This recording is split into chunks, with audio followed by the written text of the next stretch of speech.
بسم اللہ الرحمن الرحیم۔ بس یہ جو چیز ہے نا، اس کا بھی مسئلہ ہی ہے۔ آج نوید صاحب نہیں ہیں، شاید گھر میں دیکھ رہے ہوں گے، تو یہ ہمیں اس کا مسئلہ بنا ہوا ہے فیس بک پہ جو بہرحال سورہ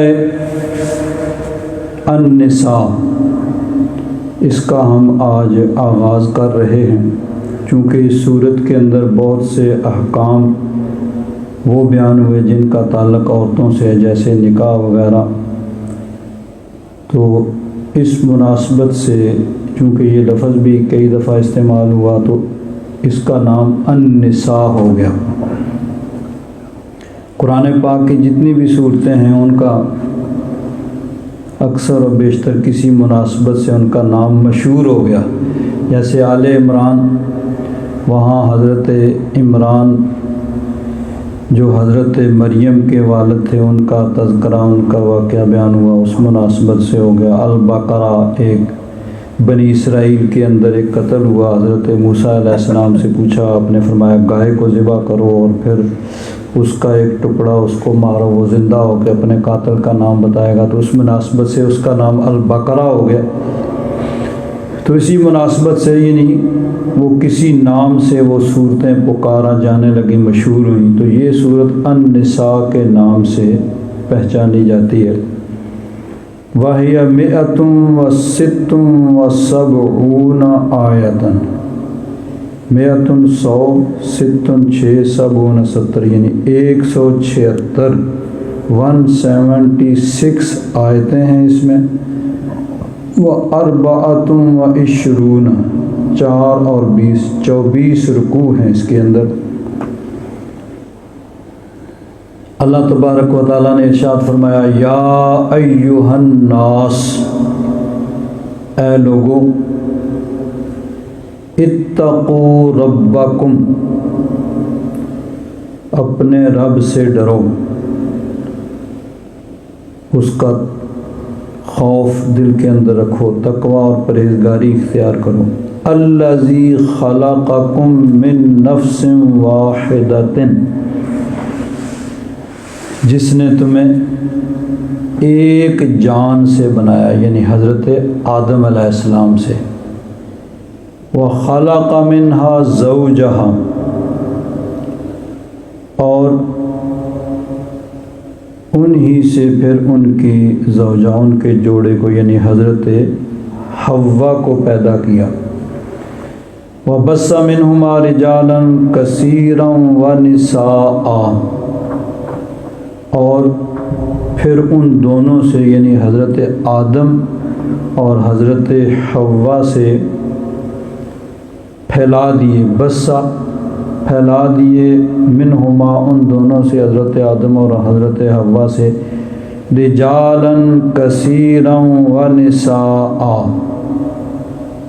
بہت سے مرد اور عورتیں، یعنی آگے حضرت آدم علیہ السلام کی اولاد آگے چلی۔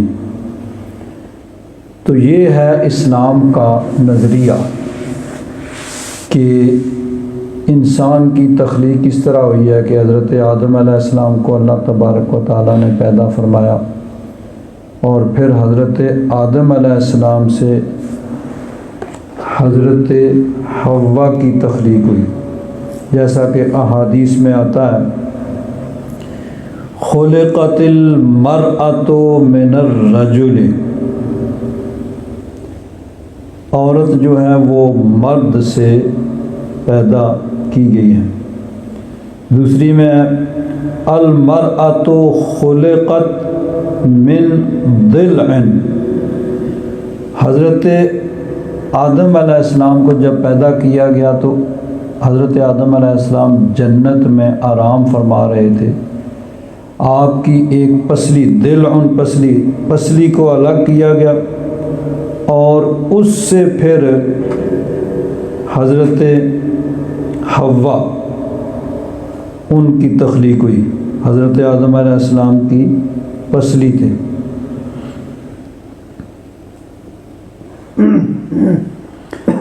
وَإِنَّ أَعْوَجَ شَيْءٌ فِي الضِّلْعِ أَعْلَاهُ، کہ پسلی میں سب سے ٹیڑھی شے اس کا اوپر والا حصہ ہے۔ بعض احادیث میں ہے کہ جسم میں انسان کے پسلی وہ ٹیڑھا ہے، یعنی ایسا حصہ ہے جو ٹیڑھیاں ہوتی ہیں، سیدھی نہیں ہوتی ہیں۔ فَإِن ذَهَبْتَ تُقِيمُهُ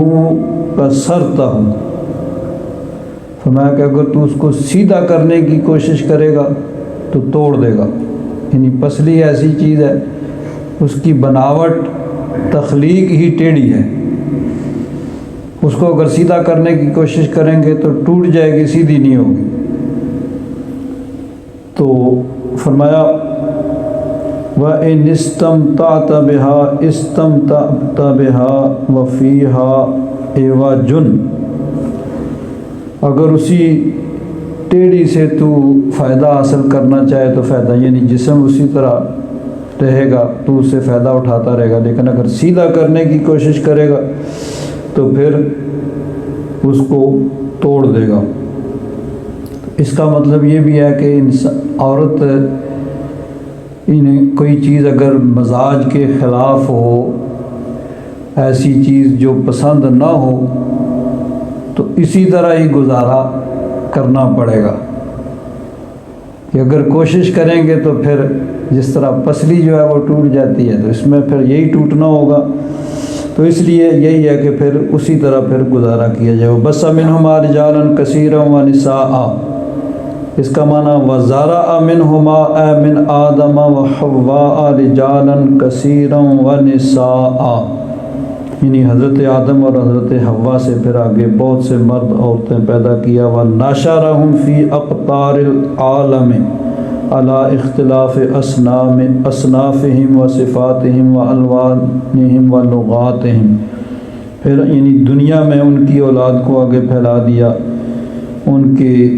قسمیں الگ ہیں، ان کی صفتیں الگ ہیں، ان کے رنگ الگ ہیں، ان کی زبانیں الگ ہیں۔ ثم الیہ بعد ذلک المعاد والمحشر،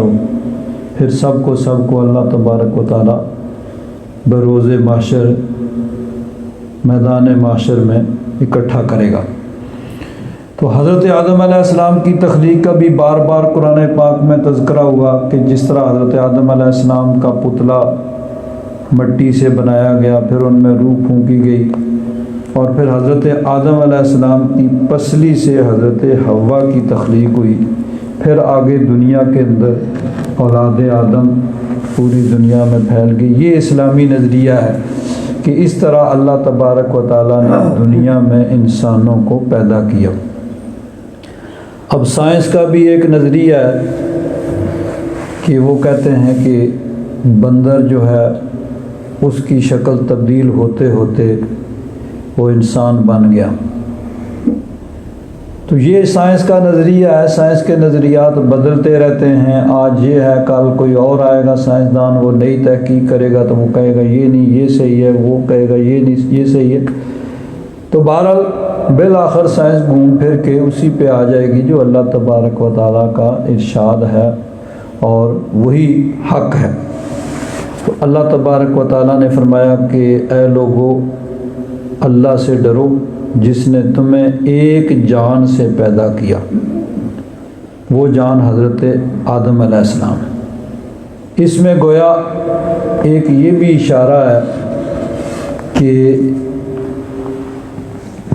ایک باپ کی ایک ماں کی اولاد ہے، سب حضرت آدم اور سب حضرت حوا کی۔ اب آگے ان کی صفات، ان کی زبانیں، ان کی الگ الگ، جس علاقے میں اس علاقے کی آب و ہوا کے وجہ سے ان کے اندر خصوصیات اور اس طرح کی عادات پائی جاتی ہیں۔ سب انسان ایک آدم علیہ السلام کی اولاد ہیں، اور اس میں انسان کی برابری کی طرف بھی اشارہ ہے کہ سب انسان ہونے کے ناطے برابر ہیں، کہ سب اللہ کی مخلوق ہے اور حضرت آدم علیہ السلام سے پیدا کیے گئے۔ چنانچہ اسی چیز کو نبی کریم صلی اللہ علیہ وسلم نے اپنے خطبہ حجۃ الوداع کے اندر اس کو بیان فرمایا۔ نبی کریم صلی اللہ علیہ وسلم نے حج جب ادا فرمایا، 10 ہجری میں، تو اس کو حجۃ الوداع کہا جاتا ہے، آپ کا آخری حج تھا وہ۔ تو اس موقع پہ آپ نے خطبہ دیا، اور خطبہ دیتے ہوئے آپ نے اس عالمگیر اصول کو بیان کیا۔ حضرت ابو نضرہ فرماتے ہیں، اور وہ ہیں کہ جنہوں نے سمع خطبۃ رسول اللہ صلی اللہ علیہ وسلم فی وسط ایام التشریق، ایام تشریق کے وسط میں جو نبی کریم صلی اللہ علیہ وسلم نے وہاں خطبہ دیا تھا حجۃ الوداع کے موقع پہ، اس کو انہوں نے سنا۔ وہ فرماتے ہیں فقال یا ایھا الناس، فرماتے ہیں حضور نے فرمایا اے لوگو، ان ربکم واحد، تمہارا رب ایک ہے، وَإِنَّ أَبَاكُمْ وَاحِدٌ، اور تمہارا باپ یعنی حضرت آدم علیہ السلام وہ بھی ایک ہے۔ أَلَا لَا فَضْلَ لِعَرَبِيٍّ عَلَىٰ عَجَمِيٍّ، سن لو، عربی کو اجمی پر کوئی فضیلت نہیں ہے، وَلَا لِعَجَمِيٍّ عَلَىٰ عَرَبِيٍّ، اور نہ اجمی کو عربی پر کوئی فضیلت ہے، وَلَا أَحْمَرَ عَلَىٰ أَسْوَدَ، اور نہ کسی سرخ رنگ والے کو کسی کالے رنگ والے پر کوئی فضیلت حاصل ہے، برتری حاصل ہے، وَلَا أَسْوَدَ عَلَىٰ أَحْمَرَ، اور نہ کسی کالے رنگ والے کو برتری حاصل ہے کسی سرخ رنگ والے پر، إِلَّا بِالتَّقْوَىٰ، مگر تقویٰ کے ساتھ۔ اب دیکھیے یہ بات عربوں کے سامنے کی جا رہی ہے، جو کہ اپنے آپ کو سب سے برتر سمجھتے تھے، اور اس کے بارے میں دوسری رائے ان کے اندر نہیں تھی کہ یہ بھی کوئی ہو سکتا ہے، کوئی دوسرا عربوں سے بلند ہو سکتا ہے، اس میں کوئی فضیلت پائی جا سکتی ہے۔ یہ وہاں کوئی کبھی کسی کان نے یہ بات سنی ہی نہیں تھی۔ تو ان سب 1 لاکھ سے زیادہ، 1 لاکھ 1.25 لاکھ کے قریب عربیوں کے سامنے یہ عالمگیر اصول بیان کیا جا رہا ہے کہ تم جو پشت در پشت سنتے آ رہے اور اپنی ذہن میں جس چیز کو تم نے جگہ دے رکھی ہے کہ عربی بہرحال بلند ہے، وہ کیسا بھی ہو، یہ بات درست نہیں ہے۔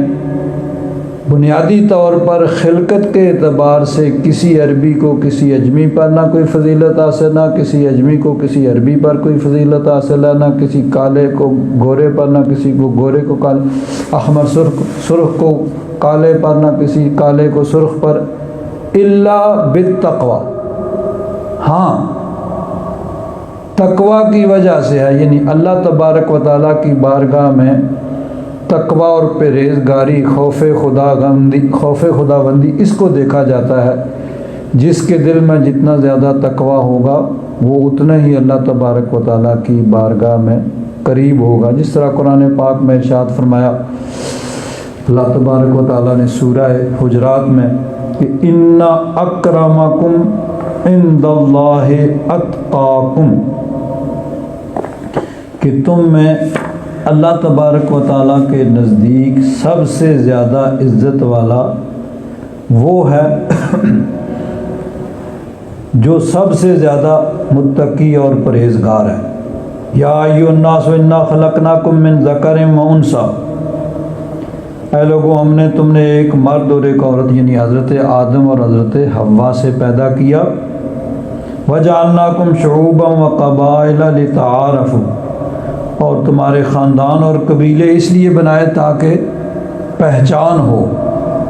باقی جہاں تک فضیلت کا تعلق ہے، ان اکرمکم عند اللہ اتقاکم، اللہ تبارک و تعالیٰ کے نزدیک تم میں سے سب سے زیادہ عزت والا وہ ہے جو سب سے زیادہ متقی اور پرہیزگار ہوگا۔ تقویٰ اور پرہیزگاری کی وجہ سے، کسی خاندان میں پیدا ہونے کی وجہ سے نہیں، کسی علاقے میں پیدا ہونے کی وجہ سے نہیں، کسی زبان کی وجہ سے نہیں، کسی رنگ اور نسل کی وجہ سے کسی کو برتری اور فضیلت حاصل نہیں ہے۔ فضیلت اگر ہے، برتری اگر ہے تو وہ تقوی اور پرہیزگاری کی ہے۔ پھر فرمایا اب بلغت، کیا میں نے پہنچا دیا؟ قالوا بلغ رسول اللہ صلی اللہ علیہ وسلم، لوگوں نے عرض کیا کہ رسول اللہ نے اللہ کا پیغام پہنچا دیا۔ ثم قال، پھر حضور نے اسی خطبہ میں ارشاد فرمایا ای یوم ھذا، یہ کون سا دن ہے؟ قالوا یوم حرام،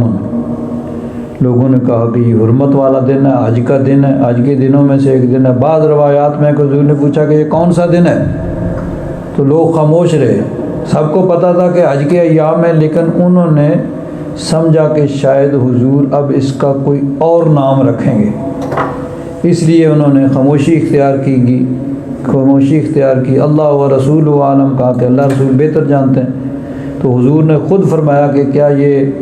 یعنی حرمت والا دن نہیں ہے، حج کا دن نہیں ہے، حج کے دنوں میں سے ایک دن نہیں ہے؟ انہوں نے کہا بالکل حضور، حج کے دنوں میں سے ایک دن۔ ثم قال ای شہر ھذا، پھر حضور نے فرمایا کہ یہ مہینہ کون سا ہے؟ اب سب کو پتہ تھا کہ یہ ذی الحج کا مہینہ ہے، ذی الحج کے مہینے میں حج ہوتا ہے۔ تو لیکن اس روایت میں یہ ہے کہ قالوا شہر حرام، انہوں نے کہا کہ یہ حرمت والا مہینہ، عزت والا مہینہ ہے۔ لیکن بعض روایات میں ہے کہ صحابہ کرام خاموش رہے، یا انہوں نے کہا اللہ و رسولہ عالم، اللہ رسول بہتر جانتے ہیں۔ یہ بھی انہوں نے خیال کیا کہ شاید حضور اب اس مہینے کا نام کوئی اور رکھیں گے۔ تو پھر حضور نے خود ہی پوچھا کیا یہ حرمت والا مہینہ نہیں؟ انہوں نے کہا حضور حرمت والا مہینہ۔ ثم قال ای بلد ھذا، پھر فرمایا یہ کون سا شہر ہے؟ سب جانتے تھے کہ مکہ میں بیت اللہ شریف ہے، اور مکہ کے ساتھ منا، عرفات، مزدلفہ یہ حج کے مقامات ہیں۔ تو انہوں نے کہا بلد حرام، اس روایت کے مطابق قالوا بلد حرام، انہوں نے کہا حرمت والا، عزت والا شہر ہے۔ دوسری روایات میں ہے کہ انہوں نے خاموشی اختیار کی، یا یہ کہا کہ اللہ و رسولہ عالم، اس لیے کہ انہوں نے خیال کیا کہ شاید حضور اس کا نام بدل کے کوئی اور رکھیں گے۔ تو پھر خود ہی حضور نے فرمایا کہ کیا یہ مکہ نہیں ہے، بلد حرام، حرمت والا، عزت والا میں شہر نہیں ہے؟ تو انہوں نے کہا بالکل عزت والا، حرمت والا شہر ہے۔ تو تین چیزیں، مکہ شریف جو حرمت والا، عزت والا شہر ہے، اور پھر اس موقع حج کے ایام، وہ مہینہ جو حرمت والا حج کا مہینہ ہے، اور تیسری یہ کہ وہ خاص حج کا دن، حرمت والا شہر، اس کے اندر حرمت والا مہینہ، اور اس میں خاص پھر وہ حج کے ایام، حرمت والے، عزت والے دن۔ تو فرمایا اعمالکم، قال فإن اللہ قد حرم بینکم دماءکم و اموالکم و اعراضکم، بے شک اللہ تبارک و تعالیٰ نے تمہارے درمیان حرام کر دیے ہیں تمہارے خون، تمہارے مال اور تمہارے اعراض، تمہاری عزتیں، کا حرمت یومکم ھذا، جس طرح اس دن کی حرمت اور عزت تمہارے نزدیک ہے، فی شہرکم ھذا، اس مہینے میں، فی بلدکم ھذا، اس مہینے میں، اس شہر میں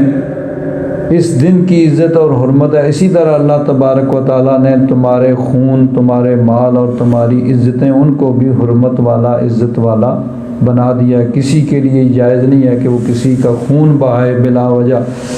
بغیر شرع کے، کسی کا مال لے یا کسی کی عزت پر حملہ آور ہو۔ پھر فرمایا ابلغت، کیا میں نے اللہ کا پیغام پہنچا دیا ہے؟ قالوا بلغ رسول اللہ صلی اللہ علیہ وسلم، لوگوں نے عرض کیا کہ اللہ کے محبوب نے اللہ کا پیغام پہنچا دیا ہے۔ قال لیبلغ الشاہد الغائب، اب جو لوگ یہاں موجود ہیں جنہوں نے یہ میری گفتگو سنی،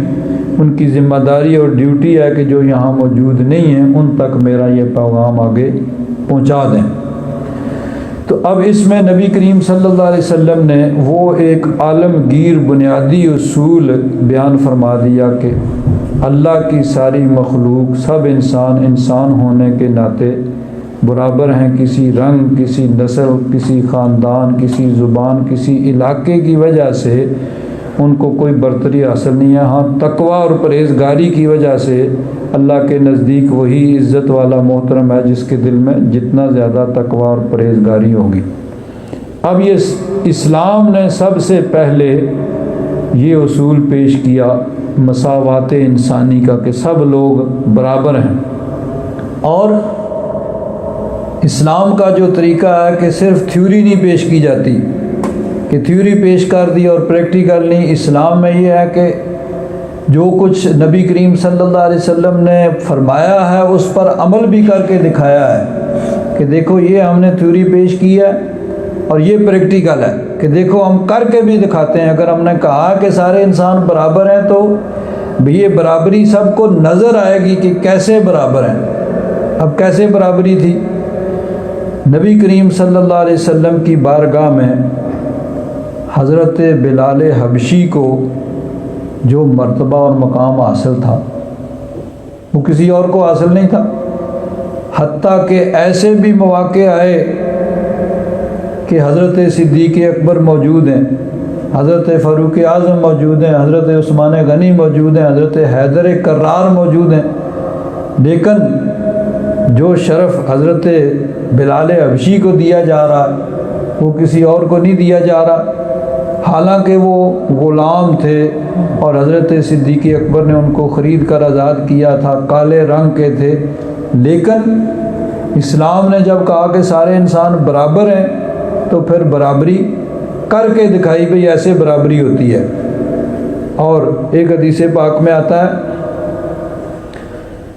مسلم شریف میں، یہ حضرت بلال حبشی کے فضائل کے اندر حضور فرماتے ہیں کہ ان رسول اللہ صلی اللہ علیہ وسلم قال اریت الجنت، مجھے جنت دکھائی گئی،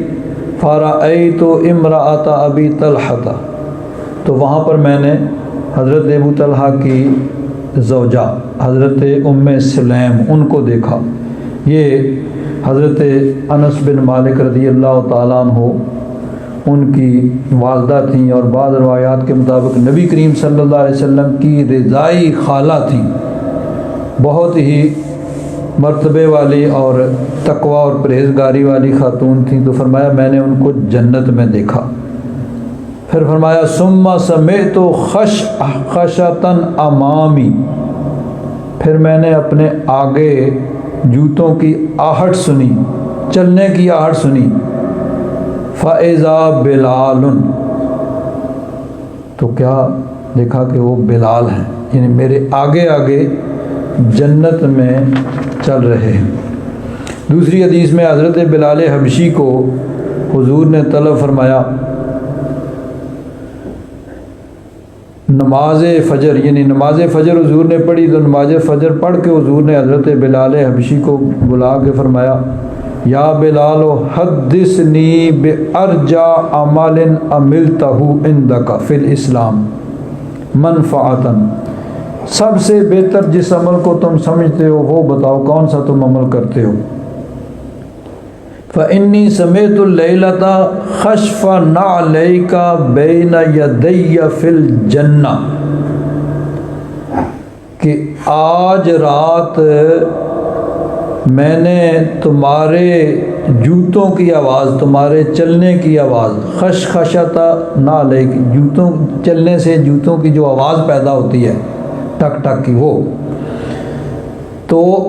جنت میں اپنے سامنے، بین یدی فی الجنہ،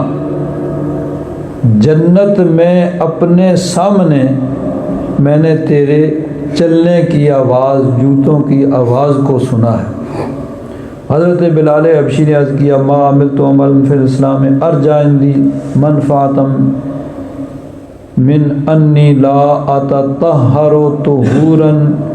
تاما فی ساعۃ من لیل ولا نہار الا صلیت بذلک الطہور ما کتب اللہ لی ان اصلی۔ عرض کیا حضور جب بھی وضو کرتا ہوں تو وضو کر کے جو اللہ تعالیٰ نے توفیق دی ہے، جو میرے مقدر میں ہوتی ہے، میں نماز پڑھ لیتا ہوں، میرا خیال ہے یہ میرا عمل ہوگا۔ تو حضرت بلال حبشی کو فرمایا کہ میں نے جنت میں اپنے آگے تمہاری آواز کو سنا۔ اب اس کا کیا معنی؟ حضور تو غالباً یہ معراج ہوگا، اس رات حضور بہت دفعہ معراج ہوا ہے حضور کو، ایک تو عام مشہور جو معراج ہے مکہ میں ہوا تھا، اس کے علاوہ بھی بہت دفعہ حضور کو معراج ہوا ہے، خواب کے اندر کئی دفعہ حضور کو معراج ہوا ہے اور حضور جنت میں تشریف لے گئے ہیں۔ تو اس رات کو جو حضور جنت میں تشریف لے گئے تو جنت میں اپنے آگے آگے بلال کے جوتوں کی آواز کو سنا۔ تو بعض علماء نے اس کا یہ معنی بیان کیا ہے کہ حضور جنت میں تشریف فرما تھے، حضرت بلال حبشی زمین پہ چل رہے تھے، تو زمین پہ مدینہ شریف میں چلنے سے جو ان کے جوتوں کی آواز پیدا ہو رہی تھی، نبی کریم صلی اللہ علیہ وسلم جنت کے اندر اس کو سن رہے تھے۔ جنت میں حضور اس آواز کو سن رہے ہیں جو بلال حبشی مدینہ شریف میں چل رہے ہیں اور آواز پیدا ہو رہی ہے۔ تو یہ بھی بہت بڑی بات ہے کہ حضور جنت میں ہیں اور وہ مدینہ شریف میں چل رہے ہیں، تو ان کے جوتوں کی آواز جو پیدا ہو رہی ہے اس کو سن رہے ہیں۔ لیکن اس پہ پھر یہ ایک اعتراض ہوتا ہے کہ حضور نے فرمایا بین یدی فی الجنہ، جنت میں اپنے آگے، تو وہ تو اگر مدینہ شریف میں چل رہے تھے تو جنت میں اپنے آگے تو نہیں نا، تو اب پھر اس کا کیا معنی ہوگا؟ تو بعض علماء نے کہا پھر اس کا معنی یہ ہے کہ بروز محشر جب حضور جنت میں تشریف لے جائیں گے، حضرت بلال حبشی اسی شان خادمانہ کے ساتھ جس طرح مدینہ شریف میں حضور کے آگے آگے چلا کرتے تھے، اسی شان سے حضور کے آگے آگے چل رہے ہوں گے، تو جو ان کے جوتوں کی آواز پیدا ہوگی، ابھی ہوئی نہیں ہے، پیدا ہوگی، نبی کریم صلی اللہ علیہ وسلم نے اس کو سن لیا، وہ آواز اس کو حضور نے سن لیا۔ اب یہاں ایک اور بڑا اہم بڑی دلچسپ بات ہے کہ جنت میں سب سے پہلے حضرت بلال حبشی داخل ہوں گے، جنت میں سب سے پہلے حضرت بلال حبشی داخل ہوں گے۔ حالانکہ حدیث پاک میں آتا ہے کہ حضور نے فرمایا کہ جنت کا دروازہ کسی کے لیے نہیں کھلے گا، میں جاؤں گا، میں جنت کا دروازہ کھٹکھٹاؤں گا، پھر میرے لیے جنت کا دروازہ کھلے گا، پھر سب کا داخلہ ہوگا، تو مجھ سے پہلے کسی کے لیے جنت کا دروازہ نہیں کھلے گا۔ تو حضرت بلال حبشی پھر پہلے کیسے چلے جائیں گے؟ حضور سے بھی پہلے۔ تو اہل محبت نے کہا کہ حضور جس سواری پہ سوار ہوں گے اس کی لگام کو حضرت بلال حبشی نے پکڑا ہوا ہوگا، جس طرح دنیا میں ان کو یہ خدمت حاصل تھی، یہ مرتبہ حاصل تھا، اسی طرح بروز معاشر بھی ان کو یہ درجہ اور مرتبہ ملے گا کہ حضور کی سواری کی لگام انہوں نے پکڑی ہوئی ہوگی۔ اب ظاہر بات ہے جس وقت دروازہ کھلے گا حضور کے لیے ہی دروازہ کھلے گا، تو جب حضور کی سواری جنت میں جائے گی تو جس نے لگام پکڑا ہوگا آگے آگے تو وہ ہوگا، تو سب سے پہلے تو وہ داخل ہوں گے حضور کے خادم جنہوں نے آگے لگام پکڑی ہوگی، پھر سواری داخل ہوگی جس پہ حضور تشریف فرما ہوں گے۔ تو حضرت بلال حبشی کو حضور نے یہ مقام عطا فرمایا۔ جب مکہ فتح ہوا تو صحن کعبہ میں حضور تشریف فرما ہے، اذان کا وقت ہو گیا، حضرت صدیق اکبر موجود ہیں، حضرت فاروق اعظم، حضرت عثمان غنی، حضرت حیدر کرار، سارے عشرہ مبشرہ، سارے صحابہ موجود ہیں، لیکن یہ مرتبہ حضرت بلال حبشی کی حصہ میں آیا، چلو بلال اذان دو، اور اذان بھی خانہ کعبہ کی چھت پہ کھڑے ہو کے دو آج، تاکہ یہاں جو بتوں کی پوجا کی جاتی تھی اللہ کے اس گھر میں، تو معلوم ہو جائے آج سے یہ گھر اللہ کا گھر بتوں سے پاک ہو گیا، یہاں صرف اللہ کا نام بلند کیا جائے گا۔ حضرت بلال حبشی خانہ کعبہ کی چھت پہ چڑھ جاتے ہیں اور اب سوچ میں پڑ جاتے ہیں کہ مدینہ شریف میں تو خانہ کعبہ کی طرف منہ کرتا تھا جہاں ہوتا تھا، اب تو خانہ کعبہ کی چھت پہ کھڑا ہوں، اب کدھر منہ کروں اذان کہنے کے لیے؟ تو عشق نے کہا کہ اے بلال، پہلے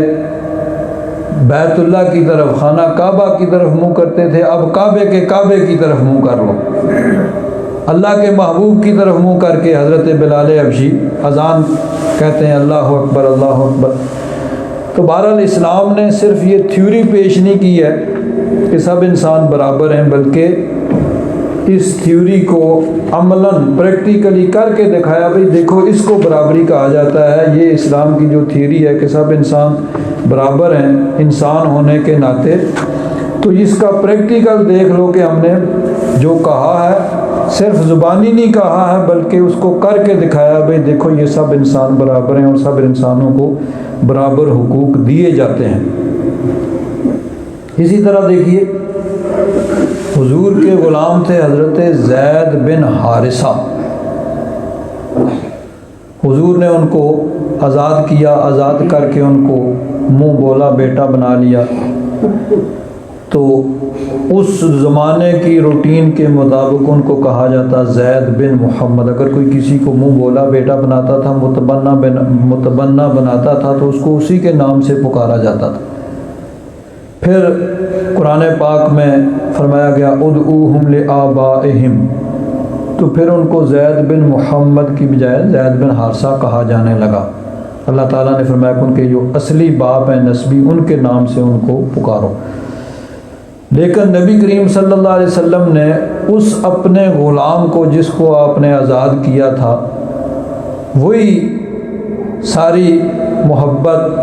اور ساری شفقت عطا فرمائی جو باپ بیٹے کو دیتا ہے۔ اور حضرت زید بن حارثہ کا پھر آپ نے نکاح کیا، حضور کے والد حضرت عبداللہ کی لونڈی تھیں حضرت ام ایمن،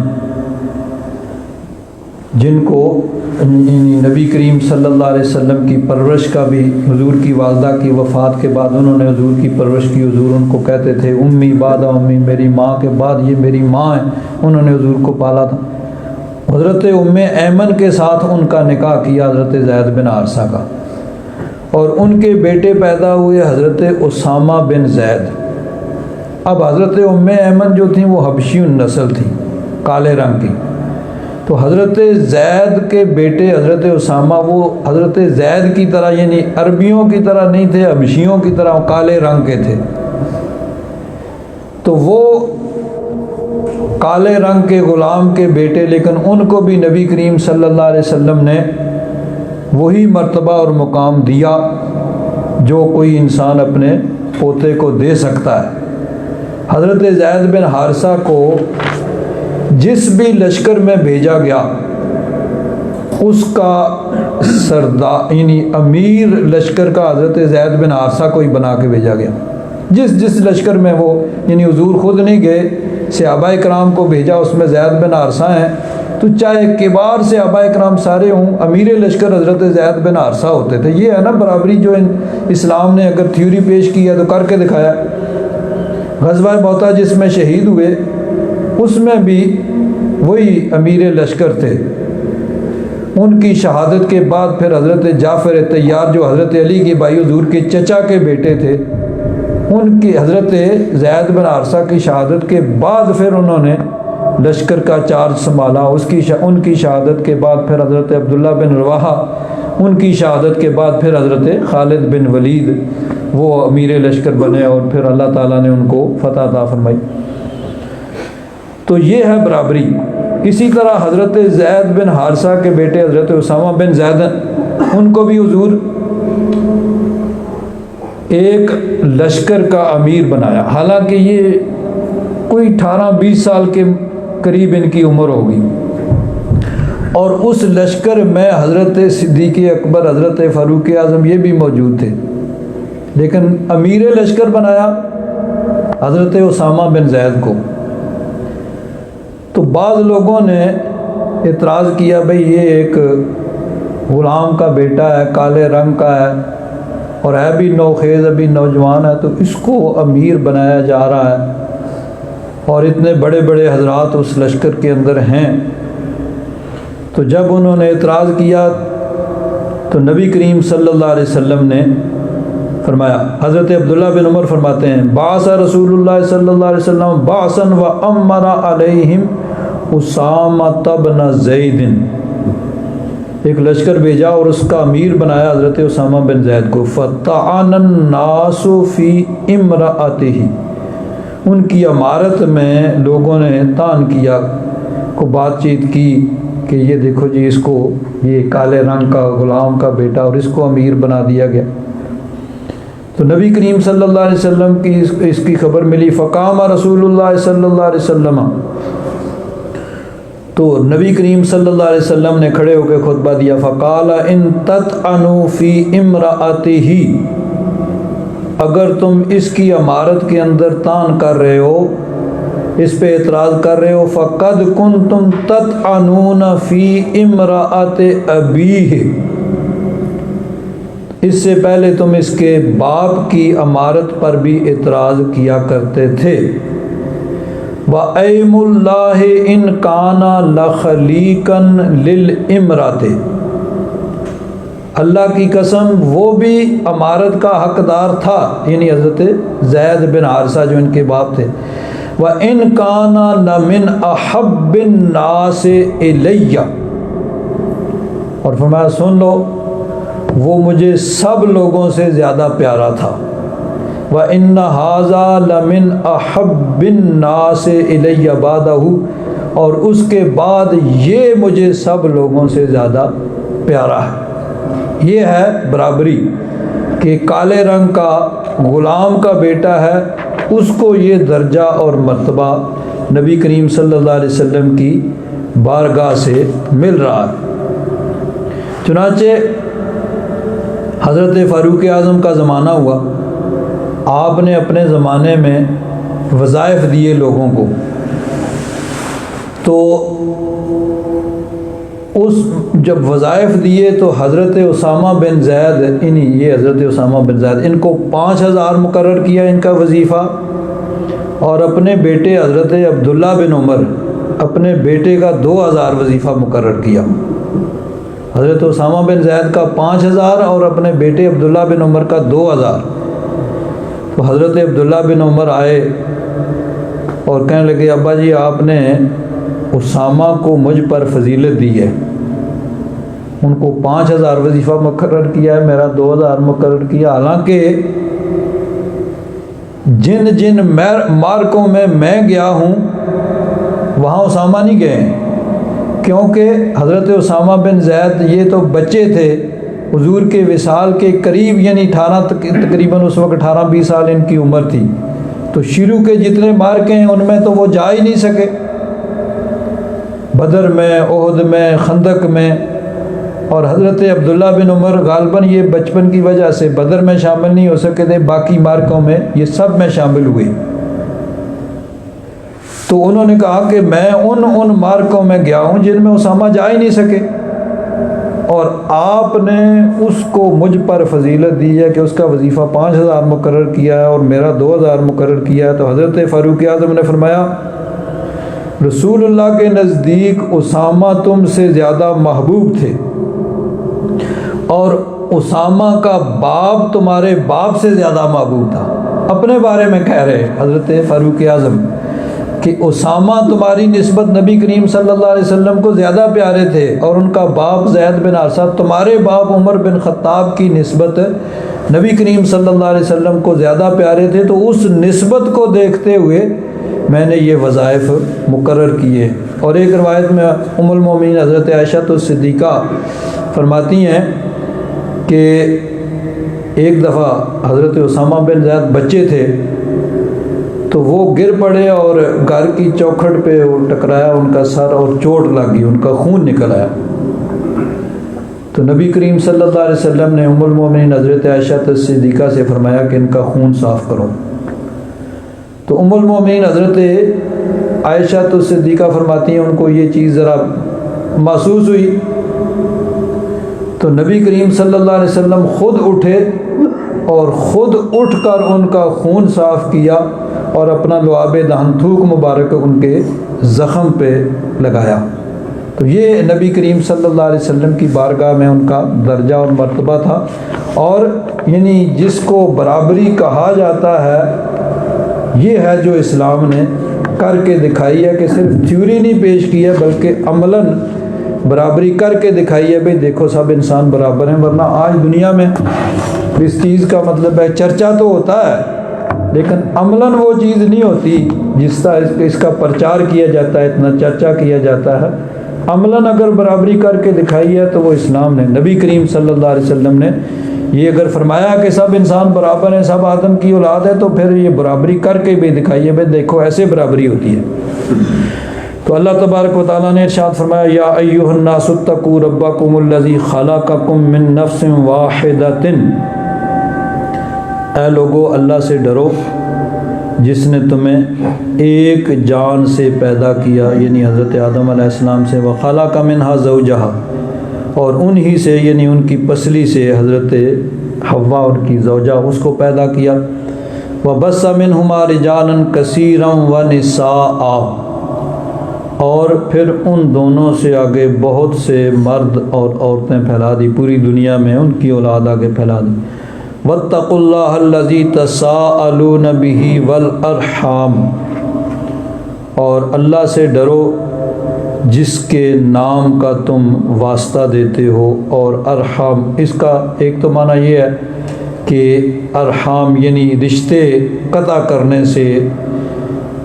قطع رحمی سے، اس سے بچو، یا یہ ہے کہ ارحام جن کو رشتوں کا تم واسطہ دیتے ہو تم اللہ تبارک و تعالیٰ سے ڈرو۔ ان اللہ کان علیکم رقیبا، بے شک اللہ تبارک و تعالیٰ تمہارا نگہبان ہے۔ وآتوا الیتامی اموالہم، اور یتیموں کو ان کے مال دو، ولا تتبدلوا الخبیث بالطیب، اور ردی قسم کا مال عمدہ قسم کے مال سے نہ بدلو۔ بعض لوگ یتیموں کے کفیل اور ان کے سرپرست ہوتے تھے، ان کی سرپرستی میں کفالت میں کوئی یتیم ہوتا تھا اور اس یتیم کی ملکیت میں بھی کوئی چیز ہوتی تھی تو وہ اس کے عمدہ چیز کو لے کر اس کی جگہ ناکارہ اور ردی چیز اس کے حصے میں رکھ دیتے تھے۔ تو اس چیز سے اللہ تبارک و تعالیٰ نے منع فرمایا کہ وَلَا تَتَبَدَّلُوا الْخَبِيثَ بِالطَّيِّبِ، یتیم کے مال سے عمدہ چیز لے کے اس کی جگہ ردی چیز اس کے حصے میں نہ رکھو، بلکہ ان کے اموال صحیح طریقے سے ان کے حوالے کرو۔ وَلَا تَأْكُلُوا أَمْوَالَهُمْ إِلَىٰ أَمْوَالِكُمْ، اور ان کے مال اپنے مالوں کے ساتھ ملا کے نہ کھاؤ، یعنی ان کا مال ہڑپ نہ کرو۔ یتیم کا مال جو ہے وہ کسی طرح بھی کھانا تمہارے لیے کسی یعنی اس طرح کھایا جائے کہ اس کی حق تلفی ہو، یہ جائز نہیں ہے۔ انہ کان حوبا کبیرا، بے شک یہ بہت بڑا گناہ ہے۔ وَإِنْ خِفْتُمْ أَلَّا تُقْسِطُوا فِي الْيَتَامَى فَانكِحُوا مَا طَابَ لَكُم مِّنَ النِّسَاءِ، اور اگر تمہیں یہ ڈر ہو کہ تم یتیموں کے معاملے میں عدل اور انصاف سے کام نہیں لے سکو گے تو پھر تم نکاح کرو اور عورتوں سے۔ اب اس کا مفہوم بڑا مشکل سا ہے، ایک حدیث پاک کے ذریعے مفسرین کرام نے اس کا مفہوم جو ہے اس کو واضح کیا ہے کہ بعض لوگ ان کی کفالت میں یتیم بچیاں ہوتی تھیں اور ان کے بلوغت کے بعد وہ خود ہی ان سے نکاح کرنا چاہتے تھے، لیکن ان کا مال ہڑپ کرنے کے لیے ان کو مکمل حقوق جو ہے وہ نہیں دیتے تھے۔ تو اس سے اللہ تبارک و تعالیٰ نے منع فرمایا کہ اگر ان سے تم نے نکاح کرنا ہے تو پھر اسی طریقے سے اسی روٹین کے ساتھ جس طرح دوسری عورتوں سے نکاح کیا جاتا ہے اور ان کے پورے حقوق ان کو ہر طرح دیے جائیں، اور اگر یہ نہیں ہو سکتا تو پھر اس سے منع کیا گیا کہ اس سے نکاح نہ کیا جائے بلکہ اور۔ تو فرمایا وَإِنْ خِفْتُمْ أَلَّا تُقْسِطُوا فِي الْيَتَامَى، اور اگر تمہیں یہ خوف ہو کہ تم یتیموں کے معاملے میں عدل اور انصاف نہیں کر سکو گے، فَانكِحُوا مَا طَابَ لَكُم مِّنَ النِّسَاءِ، تو پھر تم اور عورتوں سے نکاح کرو، مثنیٰ و ثلاثہ و رباع، دو دو یا 3 یا 4 یعنی 2 بھی کر سکتے ہو، 3 بھی کر سکتے ہو، 4 بھی کر سکتے ہو۔ اب یہ چیز ایسی ہے کہ جس پہ بہت زیادہ اعتراض کیا جاتا ہے۔ اسلام کا یہ جو اصول ہے کہ 2 نکاح یا 3 عورتوں سے نکاح کی اجازت ہے ایک ہی وقت میں، یا 4 عورتوں سے ایک ہی وقت میں نکاح کی اجازت ہے، اس پہ بہت زیادہ اعتراض کیا جاتا ہے۔ اور دلچسپ بات یہ ہے کہ آج اعتراض ان کی طرف سے ہوتا ہے کہ جہاں نکاح اور شادی اس کی کوئی اہمیت ہی نہیں ہے، اس کی کوئی حیثیت ہی نہیں ہے، کہ نہ تو نکاح کے بعد کوئی گارنٹی ہے اور نہ بغیر نکاح کے کوئی رکاوٹ اور پابندی ہے، تو وہاں پہ یہ اعتراض کیا جاتا ہے۔ لیکن بہرحال اسلام کا یہ اصول جو ہے اس میں بہت سی حکمتیں ہیں، اور ان حکمتوں کے پیش نظر اللہ تبارک و تعالیٰ نے اس کی اجازت دی۔ اس میں ایک یہ بھی ہوتا تھا کہ جنگوں میں بہت زیادہ مرد جو ہے وہ قتل ہو جاتے تھے، اور پھر بہت زیادہ عورتیں جو ہیں ان کے لیے رشتے نہیں ملتے تھے، تو اس میں بھی یہ بھی ایک حکمت ہے، اور بھی بہت سی اسلام کی اس کے اندر حکمتیں ہیں۔ اور دوسری چیز جو خاص بات یہ ہے کہ یہ کوئی حکم نہیں ہے، بلکہ ایک اجازت ہے کہ ہاں ضرورتاً تم 2 عورتوں سے ایک ہی وقت میں 3 سے 4 سے نکاح کر سکتے ہو۔ اور اس سے بھی ایک اہم بات یہ ہے کہ اسلام سے پہلے کوئی رکاوٹ اور کوئی پابندی اور کوئی لمٹ نہیں ہوتی تھی، ایک وقت میں کتنی عورتیں ایک آدمی کے نکاح میں ہوتی تھیں، تو گویا اسلام نے اس کو محدود کر دیا کہ میکسیمم 4 تک رکھ سکتے ہو، اس سے زیادہ نہیں۔ بہت سی ایسی حدیثیں ہیں کہ کئی دفعہ کوئی آدمی اسلام لاتا اس کے نکاح میں، حضرت انس فرماتے ہیں کہ ایک شخص آئے، وہ نبی کریم صلی اللہ علیہ وسلم کی بارگاہ میں آئے، اور ان کے پاس 10 عورتیں تھیں اس وقت۔ انہوں نے نکاح کیا، یعنی اسلام قبول کیا، تو نبی کریم صلی اللہ علیہ وسلم نے ان سے فرمایا بھئی 4 تم رکھ سکتے ہو، اب 4 ان میں سے اختیار کر لو، باقی کو الگ کر دو۔ تو اس وقت اسلام سے پہلے تو کوئی پابندی نہیں تھی، تو اسلام نے گویا کہ اس کو 4 تک محدود کیا، 4 سے زیادہ جو ہے اس کو پابندی عائد کر دی کہ 4 سے زیادہ وہ اس کی اجازت نہیں ہے۔ تو پہلے پابندی نہیں تھی، اسلام نے اس کو پابند کیا کہ تم 4 تک رکھ سکتے ہو، اس سے زیادہ نہیں۔ ضیاء الامت حضرت پیر کرم شاہ صاحب رحمۃ اللہ تعالیٰ علیہ اس کے ضمن میں فرماتے ہیں کہ اس چیز کو مسلمانوں نے بھی، بہت سے ایسے لوگوں نے اس کا غلط استعمال کیا ہے، اور اس وجہ سے بھی یہ مطلب ہے کہ چیز اس پہ اعتراض ہوتا ہے کہ بعض لوگ کہتے ہیں جی اسلام میں نہیں، وہ بغیر سوچے سمجھے اسلام نے 4 کا حکم دیا، بھائی حکم کہاں دیا بھائی؟ اجازت ہے کہ 2 یا 3 یا 4، تو شریعت میں جی 4 کا حکم ہے، وہ کہاں حکم ہے؟ تو ویسے ہی کہہ دیتے ہیں شریعت میں 4 کی اجازت ہے، اور وہ بھی اجازت آ کے اس کی پابندی بھی آ رہی ہے، تو باقی تو شریعت کے سارے احکام جو ہیں وہ پورے کر لیے، اب یہ رہ گیا تھا ٹھیک ہے بھئی یہ بھی پورا کر لو، 4 نکاح کر لو۔ تو شریعت میں اس چیز کی اجازت ہے، اور اس میں شریعت کی بہت سی حکمتیں ہیں جو کچھ لوگوں نے بیان کی ہیں، باقی حکمتیں اللہ تبارک و تعالیٰ جانتا ہے۔ لیکن بہرحال یہ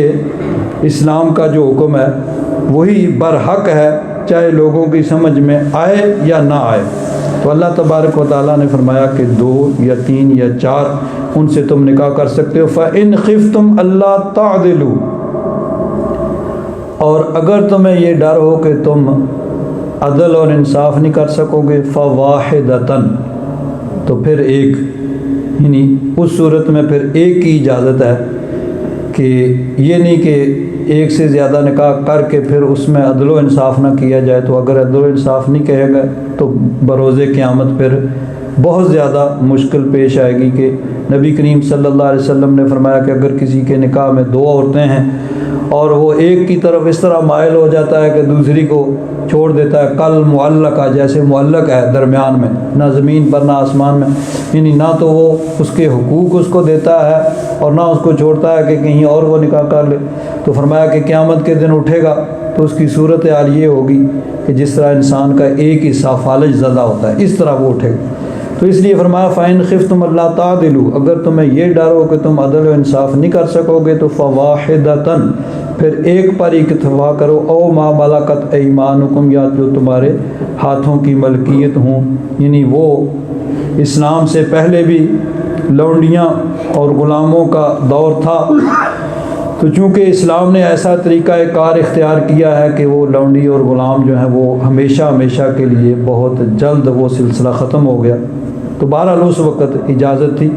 ذَلِكَ أَدْنَىٰ أَلَّا تَعُولُوا، یہ اس کے زیادہ قریب ہے کہ تم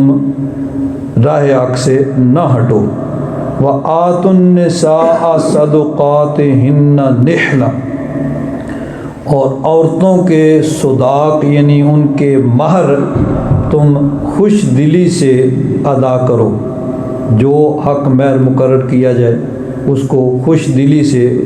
ادا کرو۔ فَإِن طِبْنَ لَكُمْ عَنْ شَيْءٍ مِّنْهُ نَفْسًا، ہاں اگر وہ اپنی خوشی سے اس میں سے کچھ معاف کر دیں، کچھ چھوڑ دیں، فَكُلُوهُ هَنِيئًا مَرِيئًا، تو پھر اس کو یعنی تم مزے رچتا بستا یعنی مزے سے تم اس کو کھا سکتے ہیں، پھر تمہارے لیے اس کا کھانا جائز ہے۔ تو بہرحال حق مہر جو ہوتا ہے وہ عورت کا حق ہے، وہ اس کا یعنی رائٹ ہے، اور وہ اس کا مطالبہ جس وقت بھی کرے اس کو دینا ضروری ہے۔ ہاں اگر اس میں سے وہ سارا یا آدھا اپنی مرضی سے معاف کر دے تو وہ اس کا حق ہے، وہ معاف کر سکتی ہے۔ اور حق مہر جو ہے یہ شریعت میں کوئی ایسی اماؤنٹ، کوئی ایسی مقدار نہیں مقرر کی گئی ہے، بلکہ یہ ہر زمانے کے اعتبار سے ہوتا ہے، اور خاص طور پر جس خاندان کے وہ لوگ ہیں اس خاندان میں کتنا حق مہر مقرر کیا جاتا ہے، جس کو مہر مثل کہا جاتا ہے، وہی معتبر ہوتا ہے۔ الحمدللہ رب العالمین والصلاة والسلام علی حبیبہ سیدنا و مولانا محمد وعلی آلہ واصحابہ اجمعین۔ اللہم انک عفو کریم تحب العفو فاعف عنا یا غفور یا غفور یا غفور۔ صلی اللہ تعالی علی حبیبہ سیدنا و مولانا محمد وعلی آلہ واصحابہ اجمعین برحمتک۔